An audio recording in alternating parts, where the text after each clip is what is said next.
Alright guys, welcome back to Brain Dump. Today we're going to be talking about interpretations and how our interpretations cause us suffering. One of my mates tagged me in a video. Shout out Francis, got his t-shirt on here. Fisher Boxing Academy. He tagged me in a video and it was basically this woman saying that if someone was shouting at you in another language and she was insulting you, calling you all sorts of names, then you wouldn't take offence. And the reason that resonated with me is because I remember when I was younger, I think it was Spain, there was a woman who was saying something to me in a hostile way, and I remember finding it funny. Like I didn't take any offence to it because I didn't understand what she was saying. And when someone's shouting at you in a different language, it can come across as quite funny. So that's why it resonated with me. And it made me realise, you don't really get offended when someone in another language insults you, because you don't know what they're saying, even though they're communicating to you non-verbally in an aggressive way. It's because we attach meaning to words.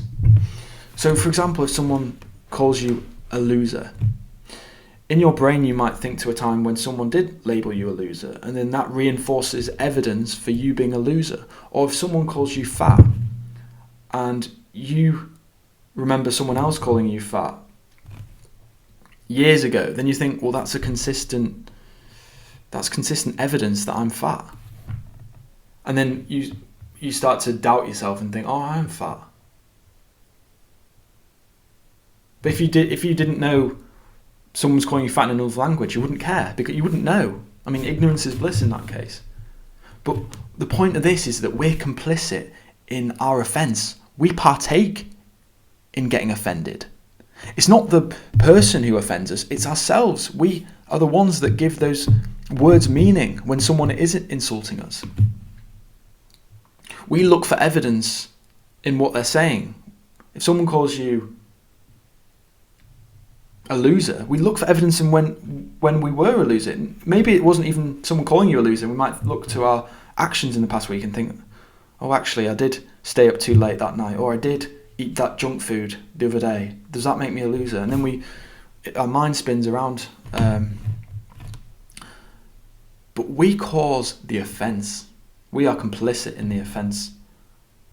And that's proven by this video, which said we don't take offence, because we don't know what it means when it's said in another language. So the way we interpret things that happen to us changes our lives. You can put two people, they could be raised in the same household, with the same parents, with the same mindset, and two of them can have completely different life trajectories because of the way they interpreted things. That's why you have plenty of people who have had really privileged upbringings who don't end up doing positive things with their lives, because they have a negative mindset. They see the world through a negative filter. They're always finding a reason to look at things in a negative manner. And I tell you what, you can find things wrong with the world. There's always going to be things wrong with the world. There's always going to be things to moan about in every situation. Even in paradise, even in the Garden of Eden, there was a snake that was, was crawling about, not crawling, whatever snakes do. So even in paradise, there was something to, worry about, or something to look at in a negative manner.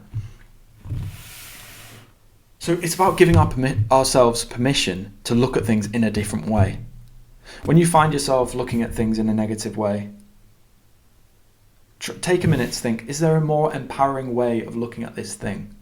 Because there's no such thing as good or bad. We should never label things as good or bad, because good things can lead to bad things and bad things can lead to good things if we're going to label things. So always look for ways to look at things in an empowering way. When you next find yourself looking at something negatively, and we all do, if we're being honest, we all have days where we just feel like moaning, we feel like complaining, and it's okay to feel negative sometimes. It's not about being positive all the time. That's actually not a useful thing to do. But the more we get in the habit of focusing on the positives, the better our emotions will be, the better our actions will be, the better our life will be. It's as simple as that. And even in the most horrific circumstances, there's always a silver lining. And I believe that a lot of people who are put in horrific circumstances find that silver lining a lot easier than people who have a good situation, which is quite ironic. It's like people who have been diagnosed with cancer.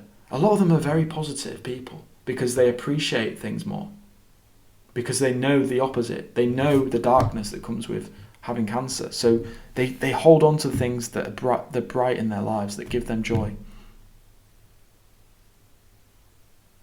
We don't have to have cancer to appreciate life. We don't have to have something shocking happen to us to appreciate life. Give yourself permission to look at things in a positive, empowering way. Let's go, guys.